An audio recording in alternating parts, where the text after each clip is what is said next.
होती थी मीठा खाने की, तो कुछ मीठा खा लें। ये मेकअप से मतलब कि बहुत ही ज़्यादा ग्लो करता है। कलर था वो येलो मॉल हुआ।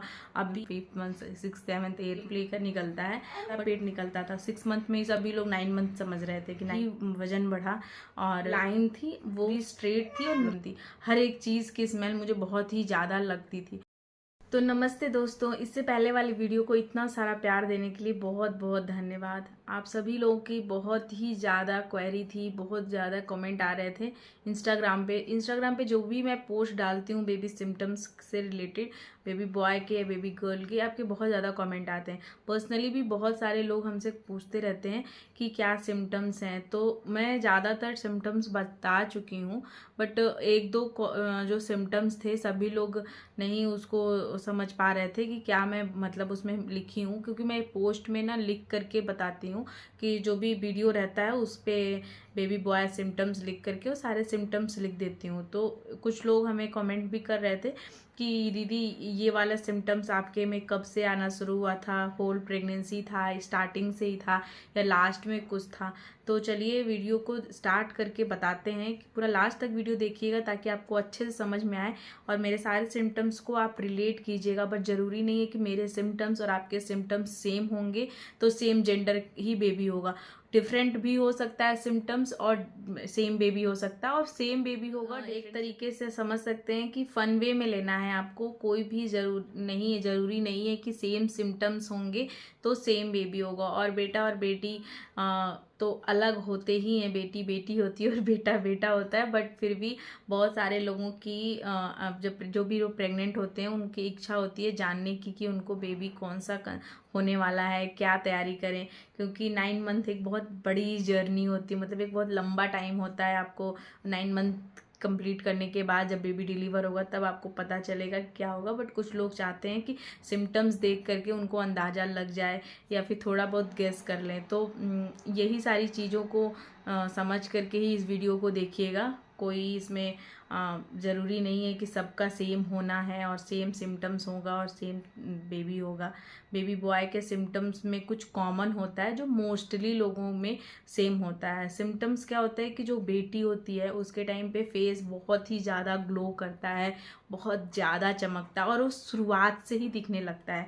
फर्स्ट मंथ में ही जैसे आपने कंसीव किया ना, पेट भले नहीं दिखेगा, पेट जब बाद में ही दिखेगा, बट ग्लो जो होती है ना स्टार्टिंग से ही थोड़ी थोड़ी चेहरे पे आने लगती है। उसको प्रेगनेंसी ग्लो बोलते हैं, या फिर कह सकते हैं कि बेटी है तो ग्लो है। कुछ लोग कहते हैं कि बेटी होने पे फेस डल होता है और कुछ लोग कहते हैं बेटी होने पे फेस ग्लो करता है। तो मेरे केस में क्या था, मेरी जब बेटी होने वाली थी उस टाइम पे मेरा फेस काफ़ी ज़्यादा ग्लो कर रहा था, और बेटे के टाइम पे स्टार्टिंग से ही फेस डल था। स्टार्टिंग से ही मैं मतलब अपने आप को देखती थी तो मुझे लगता था कि पता नहीं कैसा हो गया चेहरा, आंखों के नीचे डार्क सर्कल भी बहुत ज़्यादा हो गया था और काफ़ी ज़्यादा नोज़ वगैरह पे ही सब टैनिंग हो गई थी, जैसे लगे मैं कितना धूप में जा रही हूँ, जबकि मैं एक दिन भी मैं धूप में जाती ही नहीं थी। तो ये सिम्टम्स तो मुझे मेरी बेटी के टाइम मैंने देखा और बेटे के टाइम पे भी देखा, दोनों में अंतर था। बेटी में बहुत ज़्यादा ग्लो था और बेटे में बहुत ही कम ग्लो था।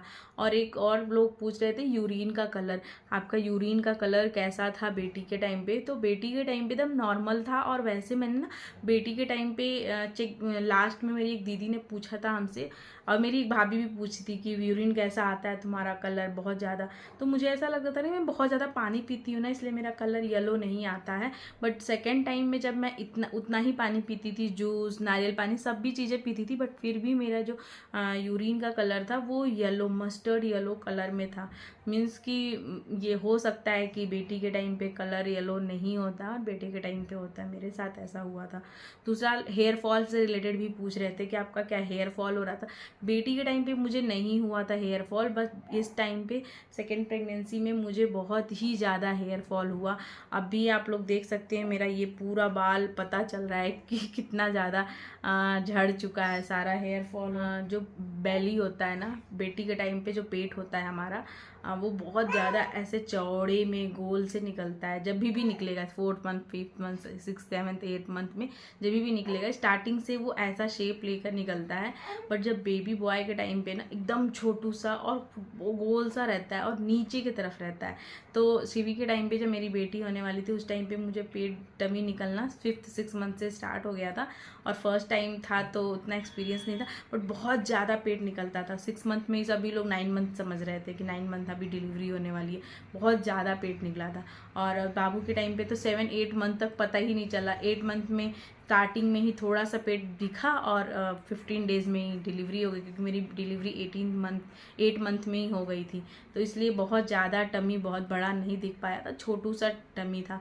मैं वेट भी कर रही थी कि जो पुराना जो शिवी के टाइम पे मैंने जो ड्रेस पहना था मैटरनिटी सूट के लिए, वही वाला ड्रेस पहनूंगी। और वो उस 8 मंथ तक ढीला हो रहा था। आप लोग सोच सकते हैं कि मैं मतलब मेरा जो बेली था बहुत छोटा सा था और वेट भी बहुत ही कम बढ़ा था। मेरा 6 kg ही वज़न बढ़ा और बेटी के टाइम पे मेरा 22 kg वज़न बढ़ा था। तो कह सकते हैं कि बेटी के टाइम पे मैं काफ़ी ज़्यादा मतलब वेट कम था मेरा। शिवी के टाइम पे मेरा 50 किलो ही था और मैं 72 किलो की हो गई थी। और इस बार मेरा वेट 66 किलो था और इस बार भी मैं 72 किलो पे, मतलब जब मेरी डिलीवरी हुई उस टाइम पे मैं 72 kg की ही थी।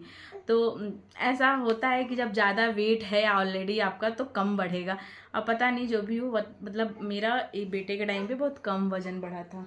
जो लाइन थी वो मेरी सीवी के टाइम पे ऊपर की तरफ हल्की हल्की थी, टेढ़ी ही थी ऊपर की तरफ से। और इस बार मेरी लाइन थी ऊपर से पूरी स्ट्रेट थी और नीचे नाभि के थोड़ा सा नीचे टेढ़ा हो गया था। 1 सेकंड, बाबू जग गया था, अभी मैंने उसको फिर से सुलाया।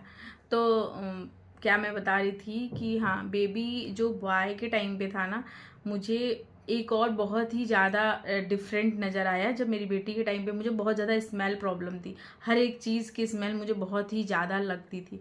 और इस बार मुझे कुछ भी स्मेल नहीं लगा, पता ही नहीं चला पूरा 9 मंथ कब बीत गया पता नहीं चला। 9 मंथ नहीं, 8 मंथ तक पता नहीं चला कि कैसे बीत गया, क्योंकि स्मेल की प्रॉब्लम नहीं थी। फर्स्ट टाइम में मुझे इतनी ज़्यादा स्मेल की प्रॉब्लम थी ना, कुछ भी पकता था किचन में, कोई भी सीटी, मतलब दाल वाल की, जो खिचड़ी की दाल की हल्दी और वाला जो स्मेल होता है ना, मुझे बहुत ही ज़्यादा इरिटेटिंग लगता था और मैं बिल्कुल बर्दाश्त नहीं कर पाती थी, मुझे उल्टी हो जाती थी। मैंने बहुत ही वॉमिटिंग तो मैंने बेटी के टाइम पे बहुत ज़्यादा की थी। इस बार मेरी वॉमिटिंग नहीं हुई, कोई भी मुझे मॉर्निंग सिकनेस भी नहीं थी, मुझे कोई स्मेल की प्रॉब्लम नहीं थी, कोई लेजीनेस नहीं था मुझे, मतलब एक्टिव थी मेरी बॉडी। सेकेंड टाइम में ऐसा बोल सकते हैं कि एक्टिव होने के पीछे रीज़न मेरी बेटी हो सकती है, क्योंकि मेरी बेटी की वजह से मुझे एक्टिव होना पड़ता था। और बेटी के टाइम पे कोई ऐसा ऑप्शन नहीं था। मन हुआ तो सो रहे हैं, लेट रहे हैं, आराम कर रहे हैं, रेस्ट कर रहे हैं। मैंने बहुत ज़्यादा रेस्ट किया था, मतलब मेरी बेटी के टाइम तो हो सकता है आलस आ रहा हो उस टाइम पे, बट रीज़न जो भी हो, ऐसा कहते हैं कि अगर बेबी बॉय होता है तो आप बहुत ही ज़्यादा एक्टिव रहते हैं और बेटी होती है तो लेजीपन होता है। स्टार्टिंग में तो मुझे दोनों प्रेगनेंसी में लेजीनेस थी, इस बार भी थी और पहले वाली में भी थी, बट इस टाइम पे लास्ट 4th 5th मंथ के बाद काफ़ी ज़्यादा एक्टिव हो गई थी हमारी बॉडी, मतलब मेरी बॉडी काफ़ी ज़्यादा एक्टिव बॉडी हो गई थी। और इतना क्या बोलते हैं कि क्या खाने का मन होता था, स्वीट या फिर खट्टा तीता कैस टाइप का। तो मुझे स्टार्टिंग में तो तीता नहीं, मतलब मुझे खट्टा खाने का मन करता था काफ़ी ज़्यादा। एक जो आम वाला जो चिरुआ बोलते हैं हम लोग वहाँ, उस खटाई टाइप का होता है, उसको बस कच्चे आम को छील करके सुखा करके हल्दी नमक लगा के जब सूख जाता है ना, वो खाने का बहुत मन करता था। और मेरे हस्बैंड उस टाइम पे घर गए हुए थे, मतलब गोरखपुर गए थे, तो मेरी सासू माँ ने उसको भेजा था। मैं बहुत ज़्यादा खाई थी, मुझे अभी पानी आ जा रहा है। वो मुझे बहुत पसंद था खाना। और मैंने आंवले का और ओल का अचार खूब खाया, मतलब मैं स्टार्टिंग में बहुत ज़्यादा अचार खट्टा खा रही थी। बीच में मुझे स्वीट वाली क्रेविंग हुई थी, फिर लास्ट में फिर जा कर के मुझे वो भरुआ मिर्चा होता है ना, जो भरा वाला मिर्चा अपने तरफ मिलता है, हम लोग के तरफ बहुत ज़्यादा अलग डिफरेंट रहता है वो, और चावल मैंने इतना खाया। थोड़ा थोड़ा मीठा पसंद आता था लास्ट में, मीठे जैसे खाना खा लिए फिर लास्ट में एक क्रेविंग होती थी मीठा खाने की। बट ऐसे जब मन खाना अगर है तो दाल चावल अचार, दाल चावल भरुआ मिर्चा, चावल भरुआ मिर्चा, इस तरह से ना मुझे बहुत ज़्यादा मन होता था। फिर जब खाना खा लिए तो रेस्ट करते थे, फिर अचानक मेरा मन होता था कुछ मीठा खा लें। मतलब वैसी क्रेविंग थी, कुछ मिक्स टाइप की क्रेविंग थी। अच्छा था जो भी था, लास्ट में और ज़्यादा अच्छे से समझ में आता, बट मेरी डिलीवरी तो पहले हो गई, तो जितना सिम्टम्स रहा 8 मंथ तक मैंने वो सभी चीज़ें कवर कर दिए। और भी कोई क्वेरी होती है तो मैं आप लोगों के साथ ज़रूर से शेयर करूँगी। आप लोग कुछ भी जानना चाहते हैं मेरे इंस्टाग्राम पे मुझे कमेंट कीजिएगा। इंस्टाग्राम आईडी है प्रियंका लाइफस्टाइल 184। आप लोग मुझे वहाँ फॉलो कर लीजिएगा, मुझे वहाँ डायरेक्ट मैसेज भी कर सकते हैं। जो चीज़ भी आपको पूछनी है किसी से भी रिलेटेड आप ज़रूर पूछ लीजिएगा। चलिए मिलते हैं अगले वीडियो में। चैनल पे नए हैं तो सब्सक्राइब कर लीजिएगा और अपने फ्रेंड्स फैमिली को शेयर कर लीजिएगा। चलिए मिलते हैं अगले वीडियो में, तब तक के लिए बाय बाय।